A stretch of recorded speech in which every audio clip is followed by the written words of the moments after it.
You got into the safety business because you wanted to protect people, but somewhere along the way, the job started controlling your time, your schedule, your priorities, even your income potential. What if the expertise you've built over the years in the field can give you something more? More freedom, more control, more ownership of your future. I'm Sheldon Primus, the author of 7 Steps to Starting a Profitable Safety Consulting Business and the host of the Safety Consultant Podcast, with more than 350 episodes helping safety professionals become consultants and grow their career. Consulting changed my life. In fact, I'm a full-time RVer, and one consulting contract paid for my home I live in today. Now, I help safety professionals build their own consulting practice through bi-weekly coaching calls, accountability, and personal guidance. But this program isn't for everyone. Start with the Consultant Readiness Audit at sheldon.coach. What if everything we thought we knew about safety was just interference?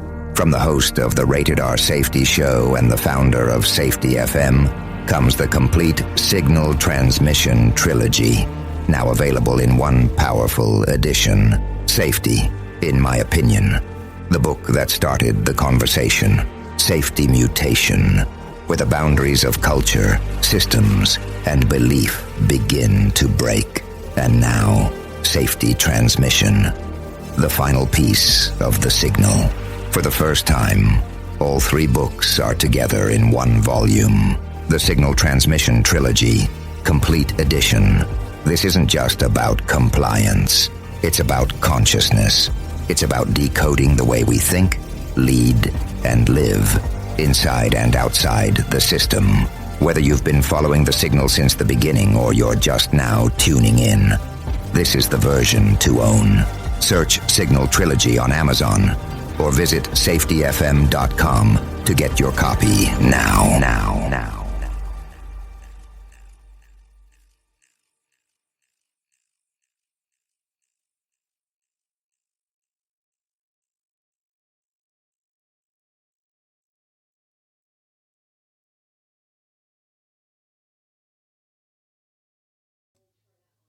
Hi, this is Jim from Safety Wars. Before we start the program, I want to make sure everyone understands that we often talk about OSHA and EPA citations, along with some other regulatory actions from other agencies, legal cases, and criminal activity. Everyone is innocent until proven guilty in a court of law. Proposed fines are exactly that, and they are often litigated, reduced, or vacated. We use available public records, news accounts, and press releases. We cannot warranty or guarantee the details of any of the stories we share, since we are not directly involved with these stories, at least not most of the time. Enjoy the show. This show is brought to you by Safety FM. Hello. So here we are. It's Martin Luther King Day, Monday, January 19th, 2025. How's everybody doing here? This is the day we celebrate or commemorate, depending on how you look at it. All with the best of intentions, I'm going to say that. So we are pre-recorded here. I am going to a meeting tonight. That's Monday night. So I've been working on a project where I have to be away every Monday night. But tonight we are... We're going to be broadcasting more regularly now, I can assure you of that. We had a major issue come up last week that I'm not going to share here on the air, but believe me, let's just say I dodged a bullet, and I have been down and out for a couple of days. Spoke about it with Jay Allen, on Friday, I think it is. He was, shocked. But anyway, your thoughts and prayers are appreciated here. But anyway, we're having lighting issues here where I had to move to a different camera, and the camera's not working with the lights here. So we are dark, but we are visible. Anyway, a lot going on out there. So what are we going to talk about today? We're going to talk a little bit about the HHS and differing philosophies that are going on out there, NIOSH. We're also going to talk about some of the ongoing situation in Minnesota. A little bit of political content here, but nothing really that's should trigger anyone. Not like last time. And here we are. So with that, we're going to go with our regular intros and outros and all the other tros, along with some new music. We're going to stay tuned. We're going to be towards the end of the month coming out with another collection of music. Well, I don't know. Do you call them albums? Because I think of 78 RPM LPs. But I'm old. But not anymore. I'm feeling great, right? So here we go.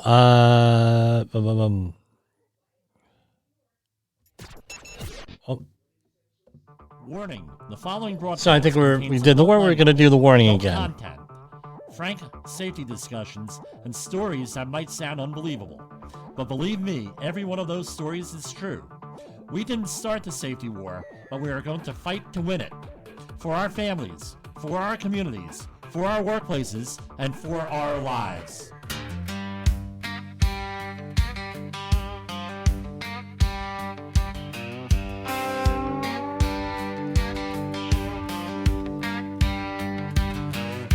Steel-toe boots by the job site gate, clipboard heavy with the weight of fate. Just sign it, don't slow us down.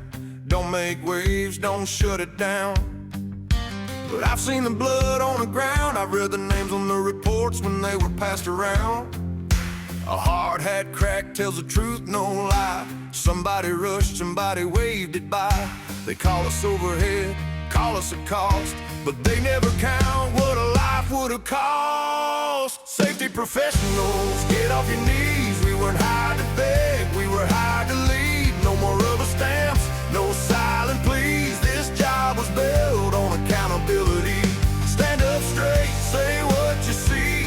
Safety professionals, get off your knees.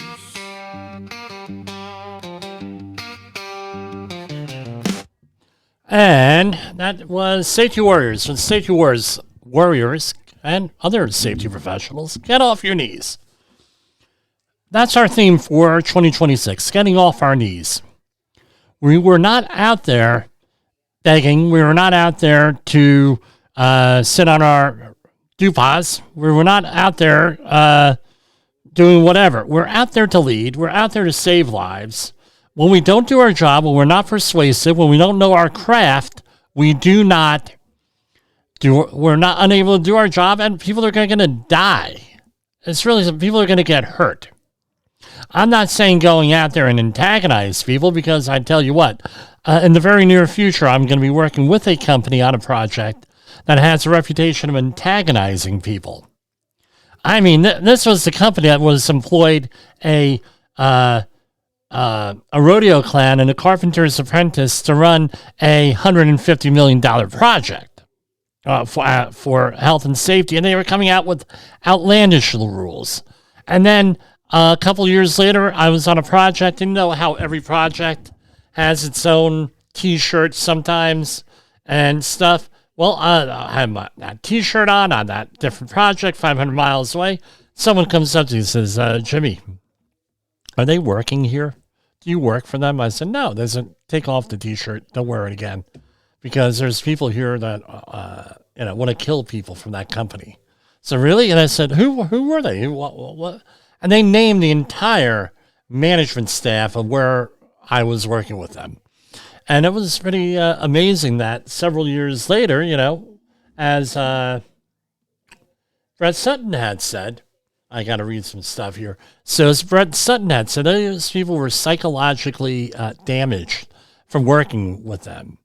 And it took about 10 years for that facility in New Jersey to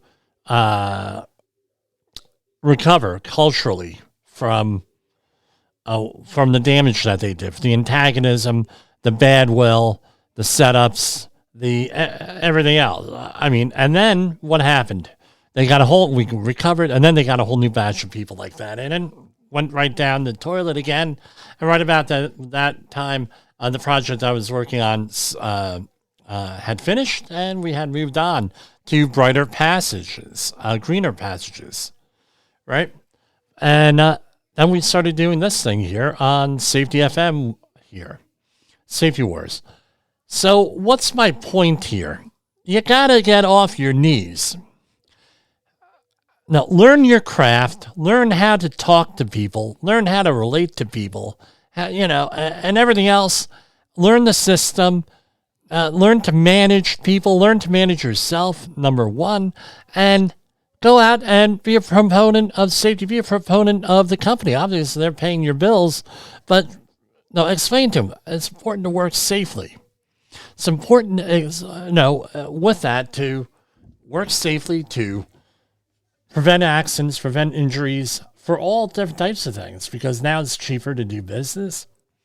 And you're not paying lawyers and doctors. You're paying your people. You're going home with a little bit of moolah in your pocket and everything else. And that's what the idea is for 2026. Safety professionals, get off your knees with that. So the news. What's been going on in the news lately? A whole bunch of stuff since we've been on the air last. So let's go on over and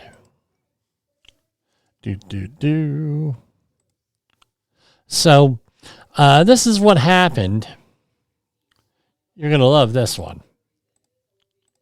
I have to talk about what's going on here in Minneapolis. I'd be completely remiss.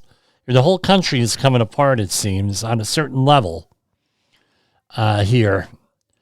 And where is that story? All right, let me go and look that up. Hold on. There was New Hampshire Bishop. All right, so now here we have. You're going to love this one, right? So this is from the Associated Press. Not exactly a right-wing outfit here. New Hampshire Bishop warns clergy to prepare for new era of martyrdom. And there's a picture that's from Associated Press from over the weekend. A New Hampshire Episcopal bishop is attracting national attention after warning his clergy to finalize their wills and get their affairs in order to prepare for a new era of martyrdom. Bishop Rob Hirschfeld of the Episcopal Church of New Hampshire made his comments earlier this month at a vigil honoring Renee Good, who was fatally shot on January 7th behind the wheel of her vehicle by a U.S. Immigration and Customs Enforcement officer. So on one side, we have the Trump administration defending the ICE officer's actions, saying he fired in self-defense.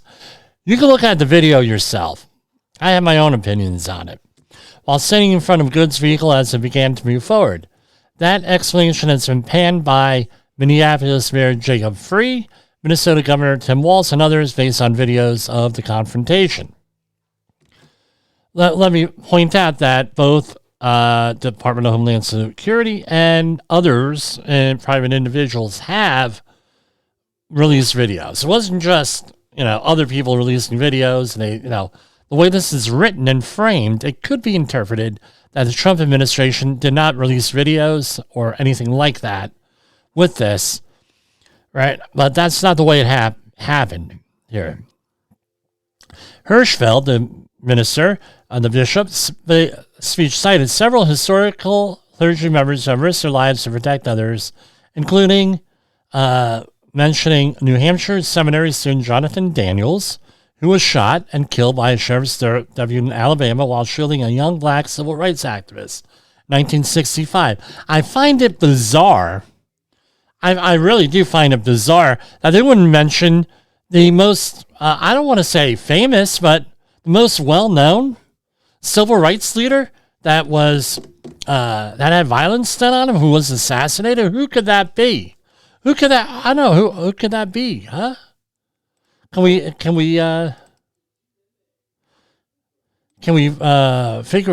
realize who that could be today? I don't know. That's Martin Luther King Jr.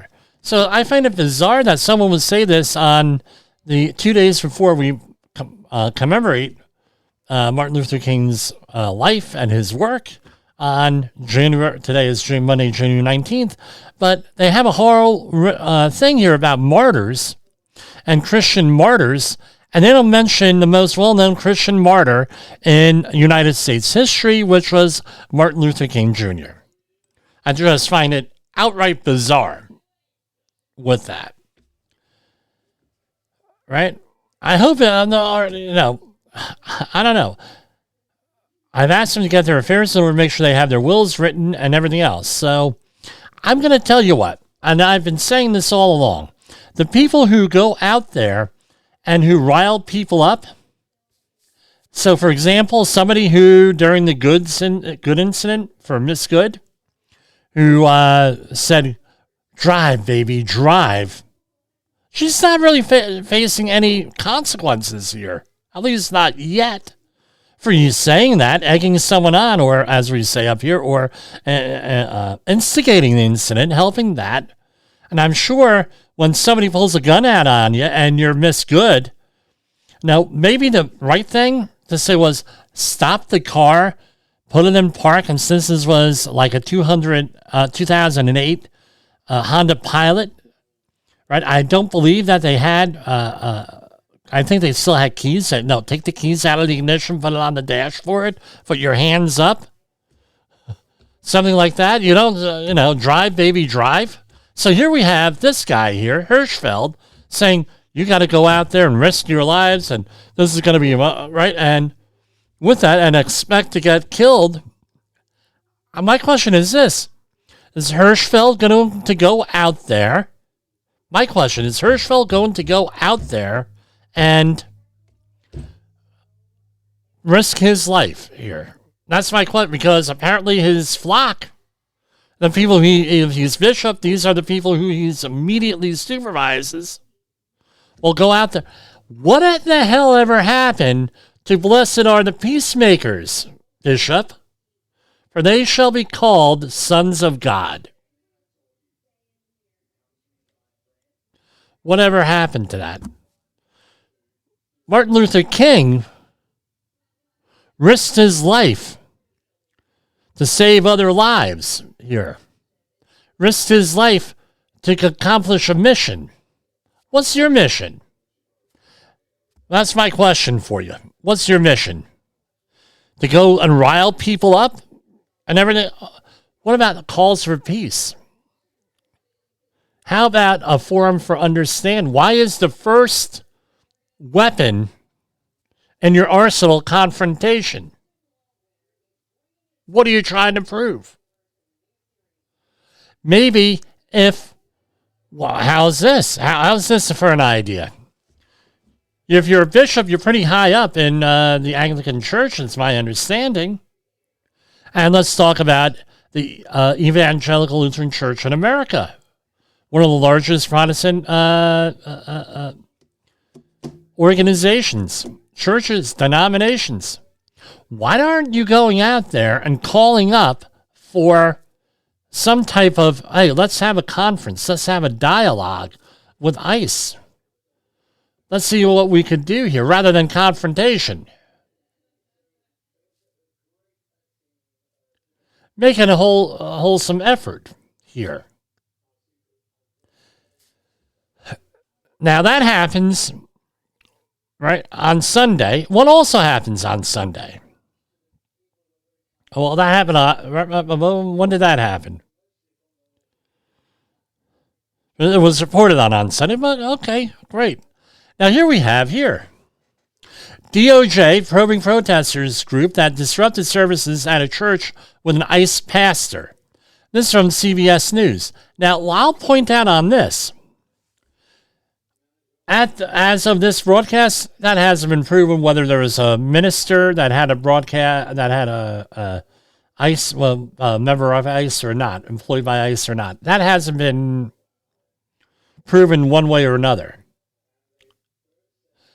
But apparently there was a report that a minister at City's Church in St. Paul, Minnesota,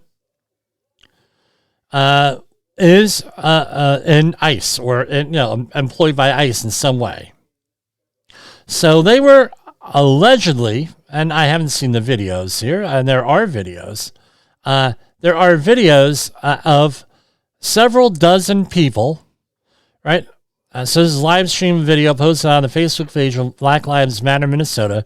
One of the protest organizers shows a group of people interrupting, reportedly a couple dozen here or more, interrupting services at the city's church in St. Paul by chanting "Ice out," quote unquote, and quote, "Justice for Renee Good," end quote. Protesters allege that one of his church's pastors, I'm not going to mention the person's name, also leads a local ICE field office overseeing the operations that have involved violent attacks and illegal arrests. Right.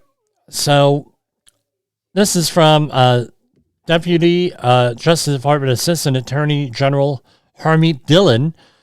Said her agency investigating federal civil rights violations by these people desecrating a house of worship, interfering with Christian worshipers. A house of worship is not a public forum, and this is all a quote from her, for your protests, is a space protected from exactly such acts by federal criminal and civil laws, she said on social media. And it goes on and on and on. Nakima Levy Armstrong, who participated in protests, leads the local grassroots civil rights organization Racial Justice Network, dismissed the potential DOJ investigation as a sham, a distraction from federal agents' actions in Minneapolis, St. Paul.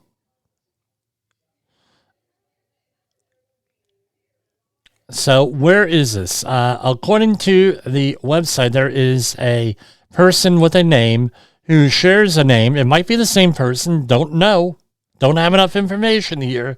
As the acting director of the ICE St. Paul field office. And nobody from the church is saying that. And boom.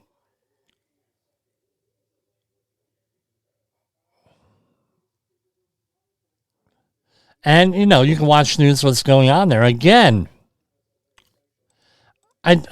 based on some of the commentary I've heard on this today, when they passed the abortion access bills back during the Obama administration, where you had to, right, I believe they were called the FACE Act, right? Freedom of access to something, right? There was also in there that you couldn't prevent people from praying. So here we have a whole bunch of people going in preventing people from praying. Presumably, I'm going to tell you, most of these people are pro-choicers. So maybe the law that they were involved in passing might be used against them here with this. Dealing with the houses of worship. And that's one of the avenues that reportedly the DOJ is looking at. So what am I going to say? The activist leadership, believe me, I was involved in this many years. The activist leadership is going out there and encouraging people to possibly break the law. Is the activist leadership facing the same risks? With that. And this is what happened on January 6th, 2021. The leaders of those groups face no repercussions. Whoever came up with the bright idea of going invading or doing whatever we want to call it on the Capitol face no consequences. It's the pawns that do. What are you to these people? I'll tell you what you are. I'll tell it. No, you are. You're a walking ATM machine and you are a foot soldier. You have to be smart enough here to realize that, because these people really often don't care about what they're doing. They're there on a mission. Some of them we feel is a mission from God or someone else, and we're going to go and we're going to get riled up and do things. Like one of my favorite yeah. One of my favorite movies had said, all right, a riot is an ugly thing, and once you get it started, it is very difficult to get it stopped. Or something along those lines. Can't do it. Now, these people have an on button, not an off button. Now, let's talk about both sides here with this. You have on the one side, you have ICE, and on the other side, you have a conglomeration of groups from Black Lives Matter to Democratic politicians, governor, mayors, and everything else. You have all the other fraud going on there, allegedly, in Minnesota. And you have the DA and the Department of Homeland Security here through ICE enforcing court orders, detainers, not a warrant. This is more than a warrant. These are court orders to deport certain people. They're bad people. 7 out of 10 is a statistic that someone gave today, are real bad people. The other 3 out of 10 are, meaning that they're convicted of something. The other 3 out of 10 are not convicted of something, or they're suspected members of a group that are terrorist groups and things of that nature that are on there. And some of them obviously are innocent people that get right? When you do a whole long sweep, you're going to get the innocent people and guilty people along with it. Now, what's my point here with this? You have all these folks out there with it, and on the other end, do I have a point? Those are the two sides. Politics makes for strange bedfellows. Both sides know that the other side may be acting in the extreme in one way or another. We know that. If you know that one side is, whatever side you're working is going to work in the extreme, what I would suggest you do what I said back in October. The minute that there is trouble coming, you get the hell out of there. It's happened to me where I was at political demonstrations with the Tea Party movement. The original Tea Party, 2009, 2010. We go out there, and there's agent provocateurs. There's people out there who are all excited. Rah, rah, rah. And they start, we're going to do. And I said, look, if you're going to advocate for doing illegal shit, I'm out of here. Goodbye. Well, we're advocating for doing illegal shit. Okay, see ya. I'm not going to change their mind. You think they're going to be the ones they're the ones with the money who are going to hire the attorneys? They're savvy enough to get them out of situations, get the hell away from them. Stay the hell away.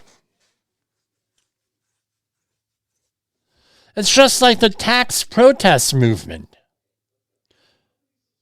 Well, the tax protesters.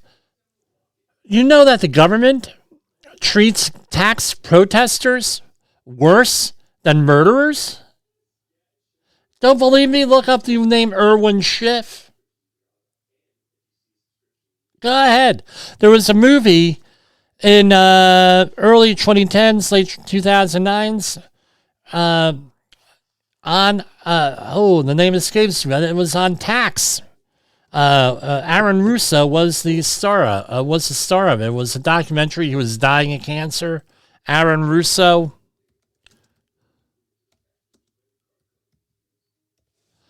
Yeah, let me look it up here. America, from freedom to fascism, on the income tax. All right. No, it's available if you're interested. It's on YouTube. Pointing out that some people were under were being convicted criminally for evading taxes, and they were tax protesters. And the jury let them off. But guess what? They were off on criminal stuff. They weren't off on the civil penalties. The IRS came back and convicted them on the, or DOJ, I should say, convicted them on the criminal penalties. I'm sorry, civil penalties. So all the idiots that were out there, and I knew a couple of them, I don't know them anymore. I don't know what happened to them. They're out there. Oh yeah, don't pay income tax because of this movie. It's like, what? Are you nuts? Oh, even Alex Jones won't even touch that one with a 10-foot pole. Got enough problems, he said. So that now they're going out there. A whole bunch of, we're not paying income tax. Then what happens? Who fell into this trap? Wesley Snipes. The people who were telling him not to pay income taxes, yeah, they got off with a little tiny slap on the wrist kind of thing. He was in jail for years. The people who advocate for that kind of stuff don't pay your income tax. See how they live their life. No bank account, no retirement account, no Social Security, and if they are collecting, it's a small number, and everything else. No, but the leadership, they're not paying any fines. And guess what? If you have no assets, you think the IRS is going to go after you? No. That's why Jimmy Posel says to his accountant, laughs, if there's a question between me and the IRS, choose the IRS every time. Way it is. So this is like the same thing that, everyone's got to calm down. Everybody's got to go out there and get along. This is not a good path to long-term peace and prosperity. It's a recipe for disaster with that. Safety Wars is streaming now. SafetyFM.com. Have you listened or watched the Safety War show? It does stream live on the radio and on the streamer-emers that we have.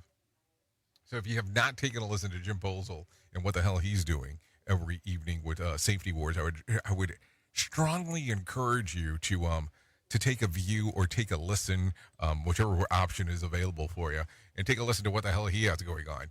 It will take some deep dives and some information that you might be interested in. Is your safety training old, stale, and hackneyed? Is your safety trainer still preaching a warped version of behavior-based safety? How about safety training that actually addresses your hazards in your workplaces and is not standardized baloney from 25 years ago? Contact the Safety Wars team at safetywars.com or call Jim Posel at 845-269-5772. Remember, if you're receiving this message, you are the solution to unsafe workplaces. From the front lines of the safety war, it's Safety Wars, with your host, Jim Posel on Safety FM. Get ready to face the harsh reality. OSHA recordables, catastrophic losses, environmental disasters. You want answers? So do I. This is Jim Posel with Safety Wars. That's my daddy! Low lights in the decontamination zone. Your suit's still holding what the side left behind. You look at me like you trust the process, like you're ready to cross that line. Slow it down, don't move too fast. We don't cross zones without a sign. Have to walk step by step. I'm right here, stay inside the line. This isn't rush, this isn't heat.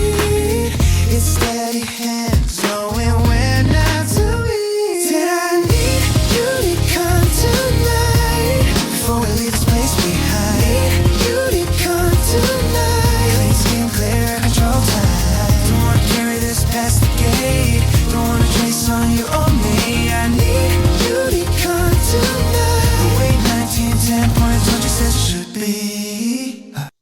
Yes, that's I Need You Decon Tonight by Safety Warrior. So, I don't know. I'm sorry I went off so long on that, but I'm not sorry. This is really annoying. So, in case you're wondering, yes, I did have a medical situation come up last week, and it had me to go out there and consider some other points of view here. And you'd say, whoa, well, what do you mean, Jim? What do you mean? Okay, not important what the situation was, but let's talk about this. Here.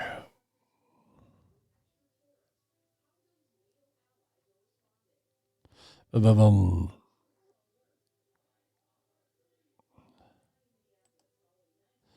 No, I really hate this when this does this. So let's, there's a debate here, right? And it's two sides. So here's one. Yeah, let me get this here. Now, right, everyone's screaming and yelling and everything else carrying on about the food pyramid and some of the vaccinations, or we talked about the hepatitis B vaccination on this show. And this is what it comes down to. And I wrote this, right? Right, real simple. In the ongoing debate between RFK's Health and Human Services, which is one philosophy, and traditional allopathic medicine that is promoted by the most other medical authorities. So this is discombobulated, I get it. But basically, you have two, right? You have a philosophy, RFK, and I'm going to call RFK, but it's not only him.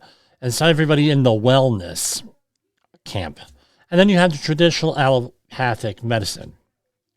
Right, one prioritizes health risks upstream through the environment, right? So eliminating health risks. So you're going to mitigate things. What's the primary thing? Environment, nutrition, lifestyle. That's what it is. That's the RFK side. The other prioritizes managing risk downstream through early detection, standardized medical intervention, and pharmaceuticals. Both aim to reduce harm. The disagreement is where the responsibility and control should sit. That's basically it on here with that. Now, let's go to our next one with this. Make this a little bit easier. This is what we have, that current HHS policy under Robert F. Kennedy.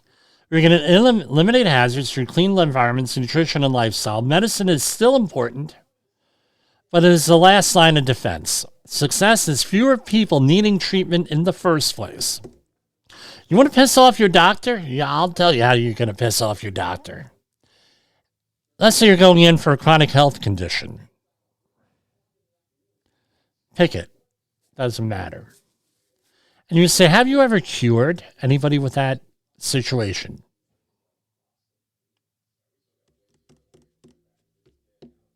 Silence.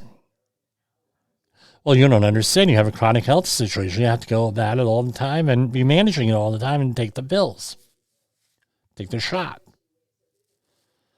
Right? And that's, you want to piss them off, say that.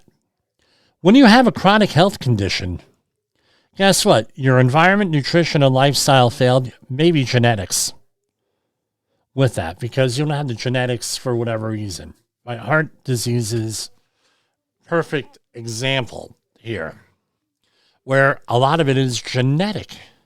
Well, what do you mean it's genetic? It's genetic. Where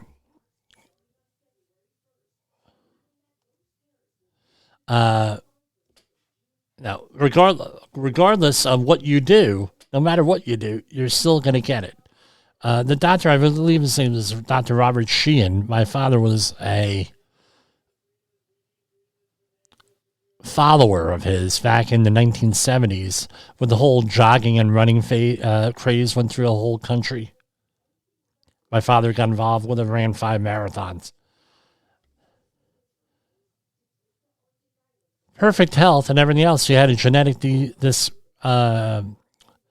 disposition toward heart disease and died of a heart attack right in his 1970s. Today, he likely wouldn't have died. Now, you have the other side. And we described that a couple weeks ago where we talked about hepatitis B. So it assumes that assumes hazards will exist no matter what you do, regardless of environment, nutrition, and lifestyle. So the priority is on early detection. No, they're going to promote just like RFK promotes the other side as a last resort, they promote the other side in conjunction with this. Standardized medical intervention and pharmaceutical controls. Overtreatment is considered acceptable if it prevents missed cases, right? And also it prevents missed cases and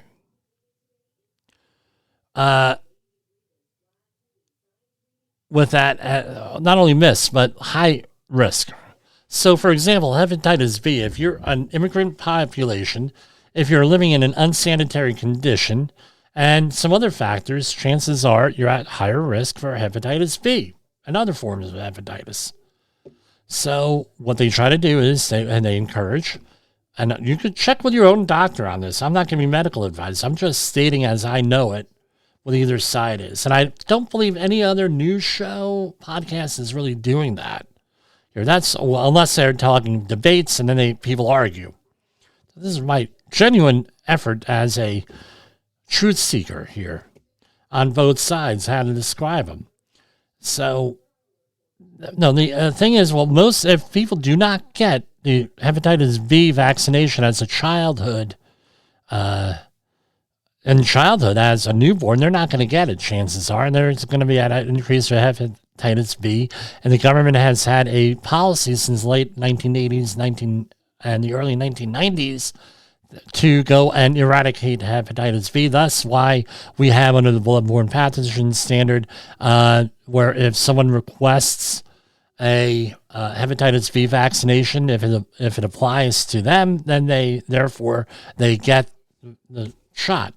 Now with RFK, what they're going to say is we're going to, and this is epitomized in the food pyramid, which is the opposite.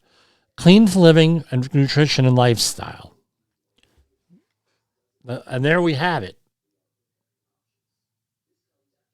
Very little compromise between these. But I'm not going to tell you, if you, I've spoken to people with diabetes who have tried everything other than allopathic medicine.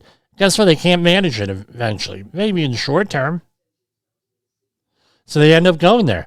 People on the RFK side would say, well, you still don't take the medicine.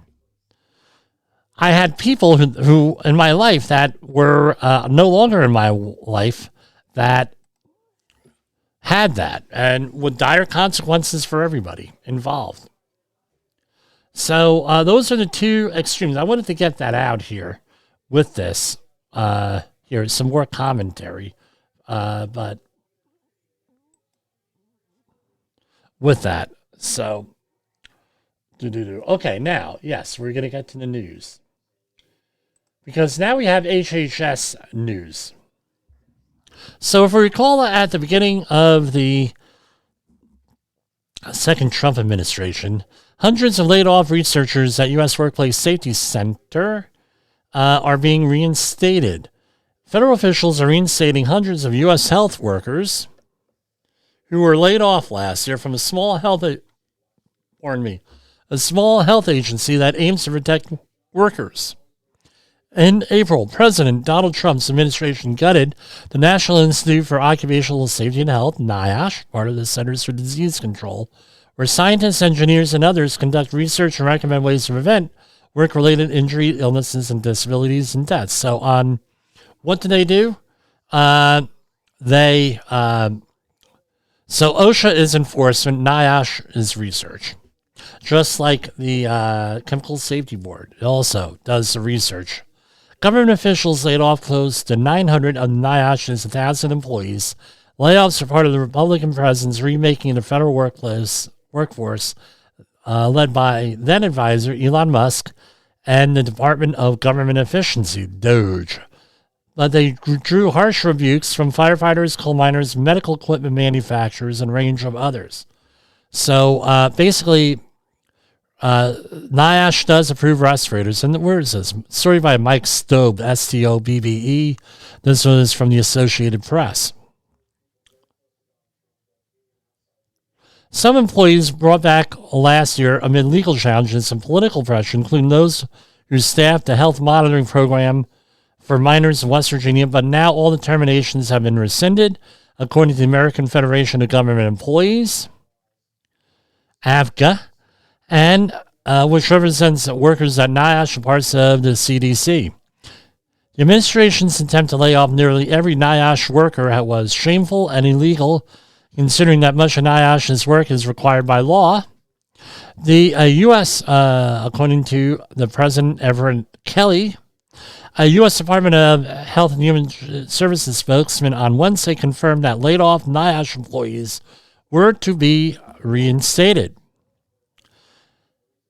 The Trump administration is committed to protecting essential services, whether it's supporting coal miners and firefighters through NIOSH, safeguarding public health through lead prevention, or researching and tracking the most prevalent communicable diseases, spokesman Andrew Nixon said in a statement.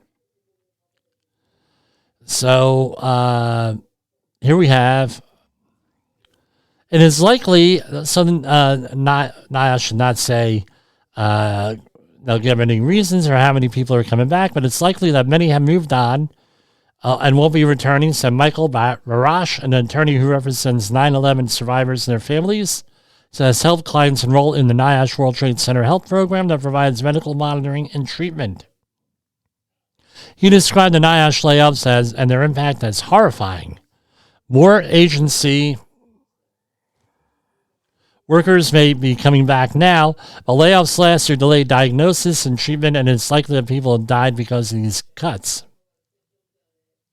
At the end of last year, CDC had about 10,800 full-time workers, or about 20% fewer than the number of agency before the April layoffs began, according to the CDC. Okay, what else we got here? So there's a huge train accident in Europe. Exclusive, this is from Reuters. This afternoon, investigators find broken joint on track at Spanish rail crash site, source says. Experts probe the cause of Sunday's derailment of a high-speed train in Spain, which killed at least 39 people. So my understanding is that one train was derailed and it hit another train. That's how it's being described. Killed 39 people, found a broken joint on the rails, according to a source briefed on the initial investigation into the disaster. The derailed carriage is smashed into an oncoming train, pushing it off the tracks and down an embankment, one of the worst train disasters in Europe in modern times. Here. So technicians on site analyzing the rails identified somewhere on the joint between sections of the rail, known as a fish plate, which they said showed the fault had been there for some time. They found that the faulty joint created a gap between the rail sections that widened as trains continued traveling on the track. These are all preliminary reports, and I tell you, this is horrific here. So my wife grew up in an IBM family. She said, well, Jim, what does this mean?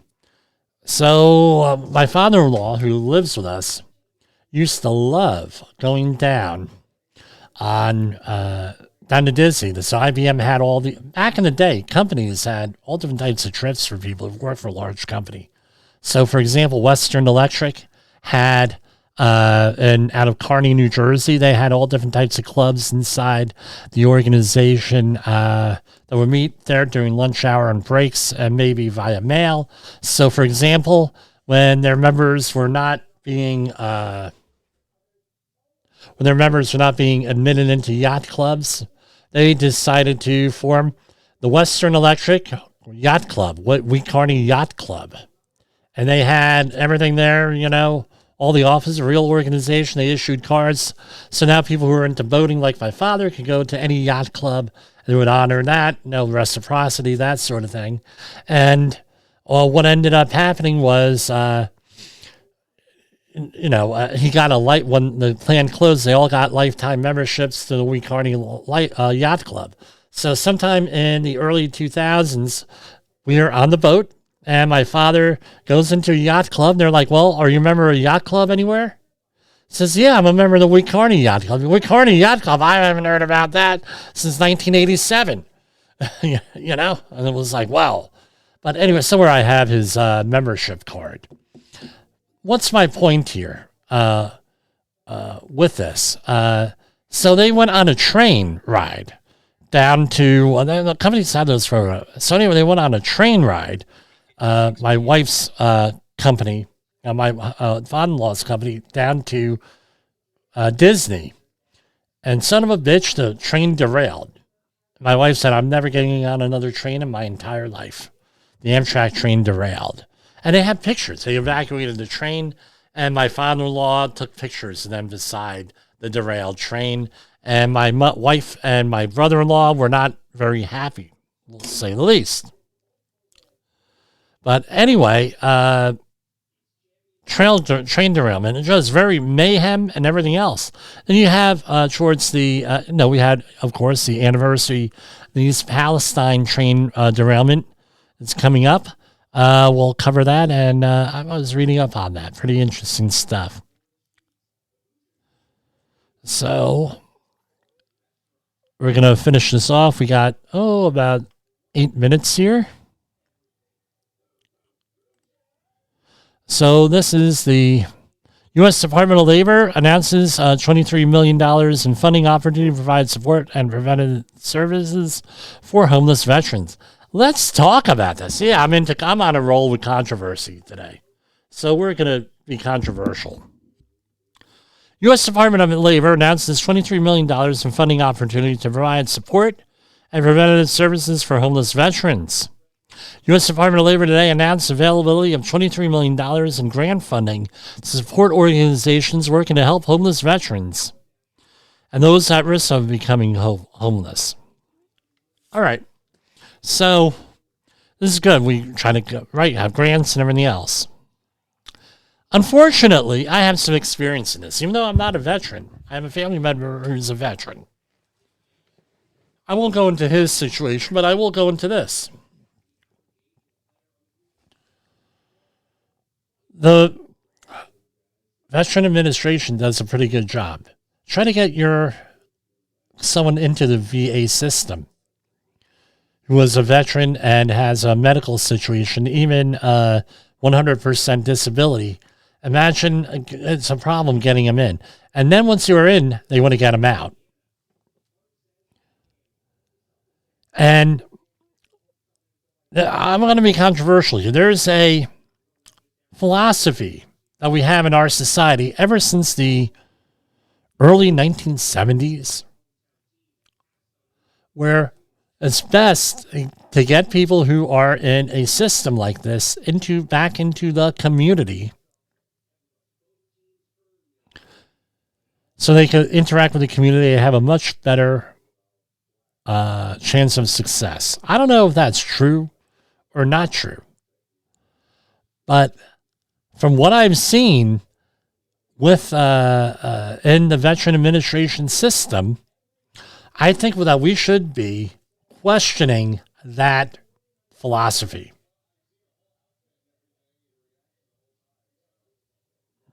The reason why, right? So let's say that you're a veteran in the VA system. You have a situation, you're mentally ill, or you have a mental health issue, or you have other issues. The older veterans, dementia and everything else. We're going to now put you into facilities other than VA facilities, and there's an issue of cost because the veteran then has to pay for everything. We're going to put you in there, and guess what? That's good for you. You're going to be in there. You're going to have people watching over you and everything else. And then what happens? People are in the VA system, especially with mental health situations, because they can't manage the outside world. Often. Not all the time, but they cannot manage that for whatever reason. So you're going to put the person into the outside world and sink or swim? Is that what we're doing? And then what ends up happening? They end up not getting the help that they need They end up on the street as homeless often. I'm not saying go back to the pre-Geraldo Rivera Peabody Award days, where people used to get beaten, people used to get abused in all different kinds of ways in these facilities. I'm not saying do that. And I mean private facilities as well as government facilities. How about treating people with dignity? And maybe that's what one of our themes is today. Treating people with dignity.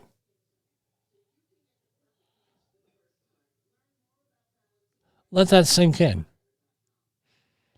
You want to help the homeless veterans? Don't throw them out of VA facilities. Of course, so they all know I'm recording, so they're starting to call. Get them out of, don't throw them out of VA facilities. Treat them humanely, some dignity, some respect. Don't work to get them out of these facilities onto the street and quote unquote become a productive member of society.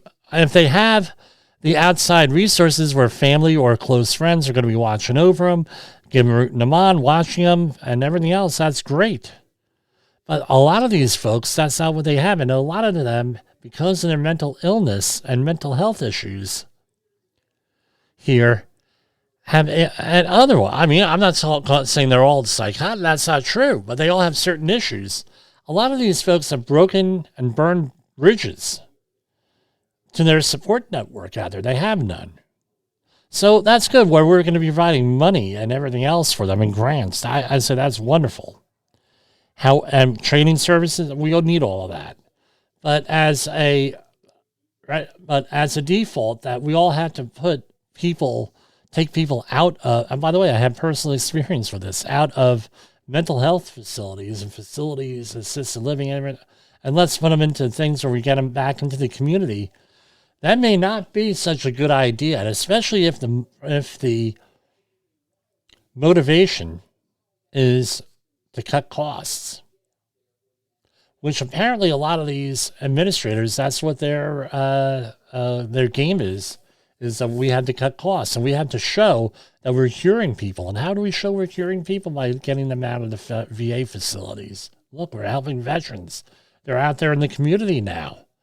Oh, are they out in the community? Are they in danger to themselves? Are they in danger to others? Remember the number of veterans that are committing suicide every day.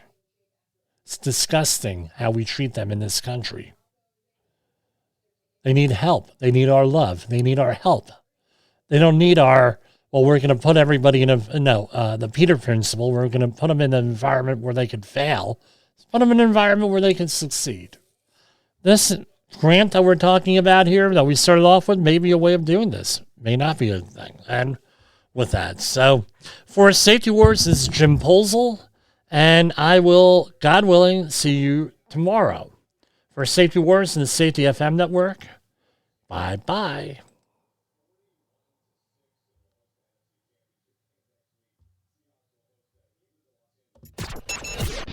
The views and opinions expressed on this podcast are those of the host and its guest and do not necessarily reflect the official policy or position of the company. Examples of analysis discussed within this podcast are only examples. They should not be utilized in the real world as the only solution available, as they are based only on very limited and dated open source information. Assumptions made within this analysis are not reflective of the position of the company. No part of this podcast may be reproduced, stored in a retrieval system, or transmitted in any form or by any means, mechanical, electronic, recording, or otherwise, without prior written permission of the creator of the podcast, Jay Allen.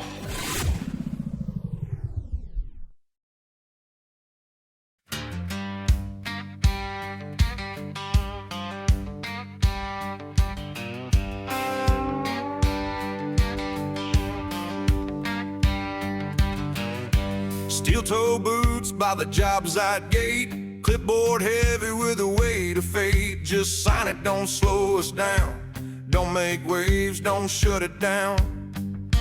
But I've seen the blood on the ground, I've read the names on the reports when they were passed around. A hard hat crack tells the truth, no lie. Some somebody rushed, somebody waved it by. They call us overhead, call us a cost, but they never count what a life would have cost. Safety professionals, get off your knees. We weren't hired to beg, we were hired to lead. No more rubber stamps, no silent pleas. This job was built on accountability.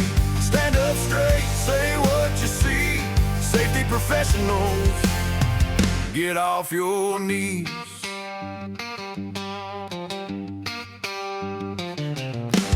Morning brief in a half-lit shack with a rolling in, no turning back. Foreman says we'll figure it out. I say that plan's got holes, no doubt.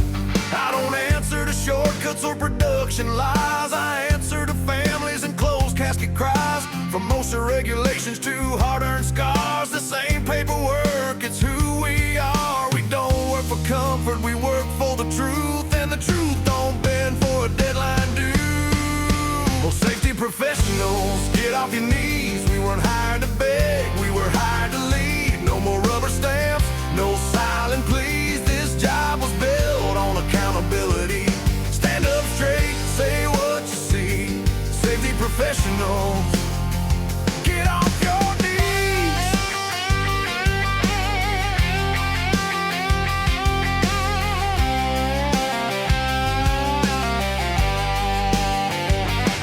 This ain't anti-work, this ain't anti-crew. It's pro everybody going home like they're supposed to do. I've walked the sides, I've run the calls, I've heard a quiet after the sirens fall. So if they say you're being difficult, I'll wear that badge like a hard-won bell. From the trailer park to the boardroom seat, same message echoes down every street. Compliance without courage is just theater play, but leadership means standing in the way. So cue the mic, turn the volume high. This is safety wars, no alibis. Safety professionals, get off your knees. We weren't hired to beg, we were hired to lead. No more rubber stamps, no silent pleas. This job was built on accountability. Stand up straight, say what you see. Safety professionals, get off your knees.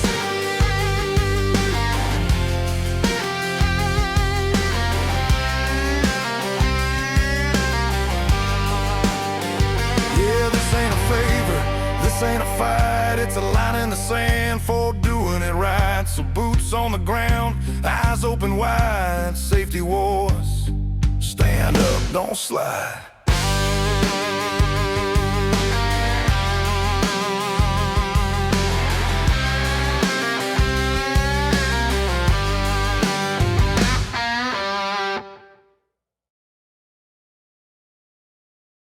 You got into the safety business because you wanted to protect people, but somewhere along the way, the job started controlling your time, your schedule, your priorities, even your income potential. What if the expertise you've built over the years in the field can give you something more? More freedom, more control, more ownership of your future. I'm Sheldon Primus, the author of 7 Steps to Starting a Profitable Safety Consulting Business and the host of the Safety Consultant Podcast, with more than 350 episodes helping safety professionals become consultants and grow their career. Consulting changed my life. In fact, I'm a full-time RVer, and 1 consulting contract paid for my home I live in today. Now, I help safety professionals build their own consulting practice through bi-weekly coaching calls, accountability, and personal guidance. But this program isn't for everyone. Start with the Consultant Readiness Audit at sheldon.coach. What if everything we thought we knew about safety was just interference? From the host of the Rated R Safety Show and the founder of Safety FM comes the complete signal transmission trilogy, now available in one powerful edition. Safety, in my opinion, the book that started the conversation. Safety Mutation, where the boundaries of culture, systems, and belief begin to break. And now, Safety Transmission, the final piece of the signal. For the first time, all 3 books are together in one volume. the Signal Transmission Trilogy, Complete Edition. This isn't just about compliance. It's about consciousness. It's about decoding the way we think, lead, and live, inside and outside the system. Whether you've been following the signal since the beginning or you're just now tuning in, this is the version to own. Search Signal Trilogy on Amazon or visit safetyfm.com to get your copy now.